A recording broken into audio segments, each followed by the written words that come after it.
현재는 그래도 투자원금이 조금 꽤 되실 것 같은데 얼마 정도로 대략적으로 하고 계신지. 지금은 한 3, 4억 정도에서 왔다 갔다 하는 것 같습니다. 그래서 이 투자금에서 지난 3년 동안에는 얼마 정도의 배당이 나왔는지, 그리고 또 올해 얼마 정도의 배당금을 예상하고 계신지, 또 이제 포트폴리오에서 굉장히 인상적이었던 게 소위 말해서 요즘 핫하고 유행하는 SCHD라든지 제피라든지 이런 종목들은 제외하셨더라고요. 이렇게 제외하신 이유가 있으신지. ETF 투자 안 하는 이유가 몇 가지가 있는데요. 당연히 나중에는 할 거예요. 저도 나중에는 SPY나 VO 같은 경우에는 투자를 할 생각이고요. 다만 첫 투자를 안 하는 첫 번째 이유는 일단은 수수료가 발생한다라는 거고요. 당연히 내가 굳이 종목을 투자할 수 있는데 수수료가 물론 얼마 안 됩니다. 0.1에서 0.3%까지 요즘에 정말 수수료 낮은 ETF 많이 나왔어요. 그런 거 투자하면서 굳이 그 수수료도 아끼고 싶다, 수수료를 아끼고 싶다라는 생각이 첫 번째였고요. 네. 두 번째는 아까 좀 말씀드린 것처럼 배당금 많이 받는 거하고 비슷한 이유입니다. 내가 개인적으로 나는 사람이기 때문에 ETF에 투자해서 그냥 기계적으로 투자하는 것보다는 내가 원하는 종목에 투자해서 그 투자 성과를 직접 느끼고 싶다라는 생각에서 개인적인 종목을 투자하고 있습니다. 개별 종목을 투자해야 내가 투자했을 때 성과가 나면은 내가 잘했다. 만약에 틀렸다고 하게 되면 내가 틀렸다, 내가 잘못했구나라는 생각을 확실하게 할 수 있으니까요. 그러면 혹시 이 제피나 SCHD에서 뭐 개인적으로 어떤 의견을 갖고 계신 건 아니신가요? 네, 개인적으로는 딱히 없고요. 당연히 만약에 내가 장기적으로 주식에 별로 관심 없고 돈을 그냥 한번 넣어두고 뺄 생각이 없어요 라는 분들은 저처럼 개별주 하지 마시고요. ETF가 훨씬 좋으실 겁니다. 그러면 배당 투자하시는 분들의 관심사가 이 배당금을 또 어떻게 활용하냐 이건데, 혹시 전부 재투자하시는지 어떻게 활용하시는지. 일단 미국 주식은 당연히 달러로 들어오니까 그 달러를 굳이 환전하고 있지 않습니다. 그러다 보니 달러로 들어온 거는 다시 100% 재투자를 하고 있어요. 뭐 한국 주식 같은 경우에는 배당금이 들어오면 원하니까 그때그때 필요할 때 만약에 내가 현금이 좀 필요하다라면은 빼서 쓰기도 하지만 그래도 역시 재투자를 하는 편입니다. 다만 이제 처음에 저도 배당 투자할 때 이론적으로는 그렇게 생각했어요. 만약에 특정 종목에서 배당금이 10만 원 들어오면 당연히 그 10만 원으로 그 종목을 사야지라고 생각을 했는데 네. 절대 그렇게 잘 안 됩니다. 만약에 또 그때가 되면 돈이 생기면은 또 좋은 종목들이 또 보여요. 새로운 종목이 보이고 사고 싶은 게 보이니까 이번에는 또 다른 거 사야지 라면서 또 계속해서 종목을 늘리거나 다른 투자를 하는 편입니다. 그러면 혹시 이제 이 배당주 외에 기술주나 성장주 이런 투자는 아예 안 하고 계신지.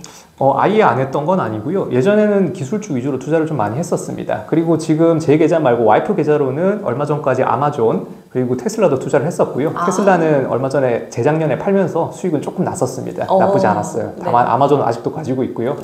별로 안 좋아요. 근데 이제 왜 기술주를 그렇게 투자하지 않느냐라고 했을 때 당연히 첫 번째는 배당금이 거의 없으니까가 첫 번째고요. 두 번째는 계속해서 나왔던 얘기하고 똑같습니다. 혼자 너무 많이 올랐어요.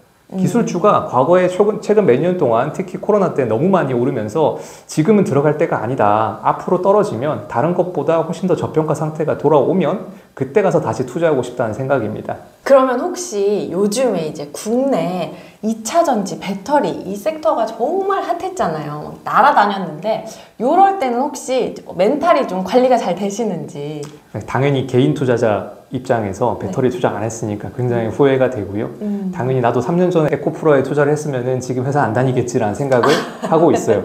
하지만은 지금 이제 그게 예전에는 저도 그런 것 때문에 스트레스를 많이 받았는데 지금은 전혀 스트레스를 받지 않습니다. 왜냐면 어차피 이거 내 거 아니다. 그거 투자해서 돈 번 사람들은 로또가 당첨된 거구나 라고 생각을 하고요. 나는 나의 길을 가야지 라고 저는 생각을 하고 있습니다. 당연히 배당주 투자하면 정말로 재미가 없어요. 진짜 재미가 없거든요. 이게 1년에 수익률도 몇 프로 안 나고요. 팔지도 않으니까 투자 수익도 없어요. 배당금밖에 없는 거예요. 결국에 그러니까 지금 1년, 2년, 10년 한 번에 몇 년 안에 돈을 벌겠다가 아니고 10년 뒤, 20년 뒤에 부자가 되어보자라는 생각으로 정말로 천천히 달려가고 있습니다. 네. 배당 투자 하시는 분들이 좀 이렇게 새겨두면 좋은 말씀이신 것 같아요. 그러면 좀 전에 그래도 배당주 투자 외에 기술주, 성장주도 관심을 갖고 또 투자를 직접 하고 계시기도 한다고 했는데 또 추후에 투자를 진행하신다면 좀 유망하게 보고 있는 섹터나 뭐 이런 데가 있으신지. 제가 최근에 이제 비중을 늘린 게 통신주 비중을 좀 늘렸거든요. 통신주를 왜 비중을 늘렸느냐? 최근에 가장 최악이었기 때문이에요. 저는 항상 많이 떨어진 거에 관심을 갖습니다. 특히 통신이 얼마나 이게 형편없었느냐 보시면은 미국에 총 11개 섹터가 있어요. 주식 투자할 때 11개 섹터가 있는데 작년 투자 수익률 꼴찌가 통신이었습니다. 마이너스 40% 갔었고요. 평균적으로 마이너스 40%를 갔어요. 그 중에서도 신흥주 주식들은 더 수익이 안 좋았죠. 근데 이제 그러면은 신흥국가 한국에서 통신주는 얼마나 형편없었을까 보시면은 지금도 계속해서 SK텔레콤 같은 경우에 1년 최저가를 열심히 찍고 있습니다. 다만 수익이 줄어들지는 않았어요. 주가는 떨어졌는데 매출이나 영업이익은 줄지 않았어요. 당연히 배당 수익률은 올라갔고요. 지금이 바로 최적기가 아닐까 싶었습니다. 네, 제가 지금 쭉 말씀을 들으면서 느끼는 게 본업을 하고 계신데 이렇게 주식과 투자 관련된 공부를 어느 정도의 좀 시간을 투자해서 하시는지 그리고 또 좀 어떤 방식으로 하시는지가 좀 궁금해지는데요. 일단은 저도 예전엔 책을 좀 많이 봤어요. 뭐 투자 관련된 책들은 정말 많이 본 것 같고요. 우리 유명하신 분들이 쓴 책은 웬만하면 다 본 것 같습니다. 당연히 주말은 거의 대부분 투자에 쓰고 있어요. 근데 그 투자에 쓴다는 시간이 남들처럼 주식의 차트를 보고 있는 건 아니거든요. 회사에서 일하는 시간에는 절대 주가를 안 봐요. 심지어 전 제가 투자한 종목들의 호가, 종가 아예 모르는 경우도 많이 있습니다. 가능한가요? 네, 정말 가능해요. 아예 주식 자체를 안 보거든요. 호가창을 보면은 보통 그때 이제 빠져든다는 표현을 해요. 뭔가 주식이 왔다 갔다 하는 걸 보면서 계속해서 사람이 빠져들고 내가 사고 싶다, 팔고 싶다는 생각이 많이 들거든요. 그거를 안 해야 돼요.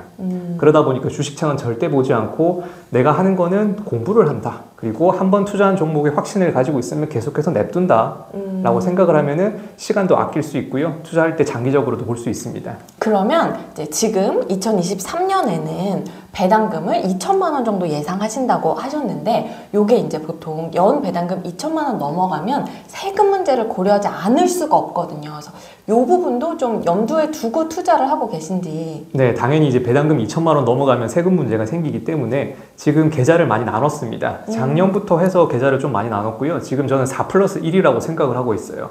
계좌가 4개가 있고 1개가 더 있습니다. 그 1개는 저희 아들 계좌예요. 네, 아들 계좌가 생겨서 증여를 이미 한 상태고요. 2천만 원 증여해서 올해 아들도 배당금을 한 100만 원 받을 예정입니다. 네. 그런데 아들 거는 이제 제가 뺏어갈 수가 없으니까 증여한 거는 뭐 증여한 거니까 무시한다고 보고 나머지 4개는 제 계좌 하나 있고요. 와이프 계좌 하나 있고 그리고 각각 IS 계좌 총 해서 4개 계좌를 운영하고 있습니다. 네. 그러면 주식 외에 부동산 투자는 혹시 안 하고 계시는지? 지금은 본격적으로 부동산 투자는 안 하고 있는 편이에요. 심지어 제가 가지고 있던 집도 팔아버렸고요. 계속해서 저도 몇 년 전부터 부동산 경매 쪽으로는 관심이 있어서 공부는 하고 있는데 실제로 입찰했다가 떨어진 적도 있고 아직까지 낙찰받은 적은 없습니다. 그러면 부동산도 사실 좀 관심이 있으셨던 건데 이 현금 흐름을 창출하는 방법을 부동산 월세가 아닌 주식 배당금으로 선택하신 이유가 있을까요? 일단은 그 월세라고 하는 게 건물주에 대해서 되게 착각을 하시는 분들이 많은 것 같아요. 정말 엄청나게 커다란 오피스 빌딩이면은 당연히 관리인이 별도로 있을 거니까 가만히 앉아서 월세를 받을 거예요. 하지만 대부분 건물주라고 하는 분들이 정말 조그만 빌라 하나 가지고 있는 분들이 많이 있습니다. 네. 오피스텔 하나 가지고 있거나 빌라 한 채 가지고 있거나. 근데 그러면은 그 관리를 내가 해야 돼요. 내가 거기 가서 하나씩 전구도 갈아줘야 되고요.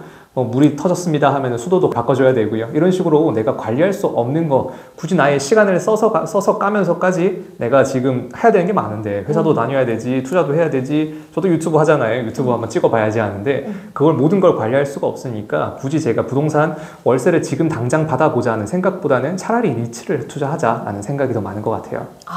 그러면 좀 전에도 말씀을 해주셨지만 현재는 서울의 자가 아파트를 매도하시고 무주택 포지션을 이제 취하셨는데 혹시 이 자금을 다 땡겨와서 내가 주식에 올인하자 이런 생각이신 건지? 아니요, 당연히 그건 아니었고요. 뭐 누군가는 이제 만약에 이제 시간이 지나서 이걸 봤을 때 한 1년, 2년 지나서 누군가가 이제 참 후회스러운 선택이었다고도 할 수 있을 거고요. 잘했다고도 할 수 있을 거예요. 근데 그건 아무도 모르는 거고요. 저도 당연히 모릅니다. 당연히 뭐 개인적인 이유도 있었어요. 저희 아기가 태어나면서 조금 더 큰 집으로 이사를 가야겠다는 생각이 들어서 아기를 키우기 좋은 집으로 가려고 하는데 굳이 집을 사고 싶지는 않고 그러다 보니 일단 우리 집은 팔고 다른 집 전세 들어갔습니다. 그리고 제가 개인적으로는 최근 몇 년 동안 부동산이 너무 많이 오르다 보니까 앞으로 또 한 길면은 5년 정도는 횡보하지 않을까라는 생각에서 일부 자금은 주식으로 돌리고 나머지는 결국에 부동산 나도 거주할 곳이 필요하잖아요. 내가 살아야 될 집에 투자를 다시 한 편입니다. 네. 그러면 이제 아무래도 배당 투자자시니까 최종 목표를 연 배당금 얼마 이런 걸 갖고 계실 것 같은데 얼마 정도를 목표로 삼고 계신지. 뭐 당연히 은퇴할 때까지 장기적으로 보면은 한도는 없다고 생각해요. 얼마가 되든 많으면 많을수록 좋을 건데 일단 저는 중장기적으로 봤을 때는 다음 목표는 4천만 원입니다. 개인적으로 올해 2천만 원 달성을 하고 나면 그 다음 목표는 4천만 원이라고 생각을 해요. 이게 왜 4천이냐? 아까 전에 계좌를 나눴다고 했잖아요. 제 계좌에서 이론적으로 2천만 원까지는 괜찮고 와이프 계좌도 이론적으로 2천만 원까지 괜찮습니다. 그래서 합쳐서 4천만 원까지는 세금이 문제가 없으니까 여기까지는 일단 늘려보자. 그 다음부터는 배당금을 줄이든 뭐 다른 기술주에 투자를 하든 고민을 해볼 생각입니다. 아, 그러면 혹시 내가 연 배당금 얼마를 목표로 해서 내가 은퇴를 해야지 이런 계획은 안 갖고 계신가요? 뭐 은퇴할 생각은 당연히 있어요. 근데 그 은퇴한다는 게 돈을 안 벌겠다는 뜻은 아니고요. 앞으로 내가 다른 데서 뭐 어떤 게 되든 내가 지금 받는 돈보다 훨씬 더 많은 돈을 벌 수 있으면 당연히 은퇴를 할 생각입니다. 근데 그 은퇴라는 게 회사를 퇴사한다는 뜻이지 일을 안 하겠다는 뜻은 아니거든요. 특히 최근에 이제 파이어라는 말이 나오면서 생각보다 많은 분들이 이거를 약간 혼동을 조금 하시는 것 같더라고요. 맞아요. 그 파이어라는 단어가 나왔던 게 굉장히 오래되었는데 우리가 알고 있는 거는 은퇴라는 거에만 지금 집중을 하고 계신 것 같아요. 근데 사실 단어를 보시면은 처음이 Financial Independence거든요. 경제적 자유가 첫 번째예요. 경제적으로 자유를 얻는 게 먼저인데 당장 일하기 싫다는 은퇴가 먼저가 되어버리면 저는 안 된다고 생각을 하거든요. 내가 경제적인 문제가 없어지고 자유로워지고 그 다음에 정말로 내가 하고 싶은 일만 하겠다라는 뜻에서 은퇴라고 저는 생각을 합니다. 아, 그러면 추가적으로 궁금해지는 게 보통은 내가 이 정도의 월 현금으로 만들면 나는 일을 안 할 거야. 이런 계획 많이들 세우시는데 나는 경제적 자유를 위한 시스템은 만들 거지만 일을 안 하지는 않을 거야. 이렇게 생각하시는 이유가 있을까요? 혹시 이제 회사 다니면서 퇴사하고 잠깐 쉬어본 분 아마 계실 거예요. 혹은 뭐 은퇴하셔서 지금 시간이 좀 많으신 분도 계실 거고요. 그런데 저도 마찬가지로 잠깐 쉬어보긴 했거든요. 사람이 가만히 있으면 너무 심심합니다. 이게 노는 게 재밌는 건 한 달 정도예요. 정말 아무것도 안 하고 놀기만 하는 건 한 달은 정말 재밌는데 이게 2달, 3달 되면은 심심해서 미칠 것 같아요. 뭐든지 저는 해야 되거든요. 네. 이게 아직까지는 저도 젊어서 그런지 모르겠는데 네. 일단 뭐든 하자. 그게 뭐 운동이 되든 공부가 되든 일이 되든 무엇이든 좀 해야 시간도 가고 나 자신이 늙지 않고 재밌게 살 수 있습니다. 너무 공감되는 말씀인 것 같아요. 그러면 오늘 이제 이렇게 저희 채널에 나와주셔서 좋은 말씀 많이 해주셨는데 마지막으로 구독자 여러분들께 하시고 싶은 말씀이 있으시다면? 배당 투자하시는 분들이 실제로는 배당 투자, 뭐 장기 투자 하겠다라고 하는데 생각보다 많이 다들 단기적으로 투자를 하세요. 국내 주식 투자하시는 분들 중에 평균 보유 기간이 얼마인지 혹시 알고 계세요? 잘 모르겠어요. 평균 4.9개월 보유한다고 합니다. 그래서 예전에는 배당이라는 단어에 관심이 아무도 없었어요. 왜냐하면 배당 받을 만큼 길게 투자도 하지 않았고요. 1년에 한 번밖에 배당을 안 줬으니까요. 그런데 최근에 이제 미국 주식이 분기 배당, 심지어 월 배당도 나오면서 이제 드디어 배당주라는 단어가 조금씩 귀에 들리는 것 같아요. 그러다 보니 배당을 만약에 투자하고 싶다, 배당을 위주로 투자하고 싶다는 분들은 정말로 호가창 보지 마시라. 주식에 호가창 보지 말고 꿀팁. 배당금만 보고 내가 한번 투자한 종목을 몇 년은 가져가 보자, 길게 가져가 보자라는 게 제가 꼭 드리고 싶은 말씀입니다. 오늘 이렇게 주식 쇼퍼님 모시고 정말 배당주 투자에 관한 유익한 이야기 많이 나눠봤는데요. 더 많은 이야기들은 주식 쇼퍼님 채널과 또 블로그에 방문해 주시면 여러분들이 만나보실 수 있으니까 그쪽도 놀러 가보시면 좋을 것 같습니다. 그럼 저는 다음 시간에 더 유익한 영상으로 돌아오도록 하겠습니다. 안녕!